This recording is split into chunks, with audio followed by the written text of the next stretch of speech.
Nandito tayo ngayon sa labas ng Philna kung saan ngayon po ay bagyo. Makikita nyo maulan pero salamat kasi hindi po ganun kalakas ang bagyo dito. And ang sadya ko lang dito sa Philna ay kamote. Ilang araw ko na itong binabalik-balikan pero laging nauubos. So ngayon, bumili tayo ng 3 piraso kasi meron akong naabutan. And of course, umuwi na tayo sa bahay. Diba? And then, maya, syempre, titikman natin or kakainin na natin yung kamote na ating nabili. Diba? Ang sarap. Sobrang dilaw.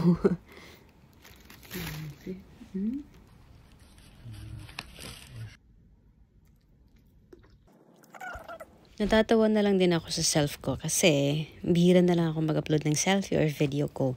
And this time, kapag nag-upload ako ng video, tuwing kumakain lang. Yan naman yung mukha ko. Ayun.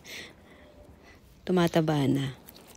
So, ang sarap kasi talaga ng kamote na to, guys. So, pag nagpunta kayo dito sa Japan or bumisita kayo, tikman nyo yung kamote nila. Pag nagpunta kayo ng Japan, guys, tikman nyo tong kamote nila. Kamote. Inihaw na kamote. Ang sarap talaga. Ang tamis. Kala mo may asukal.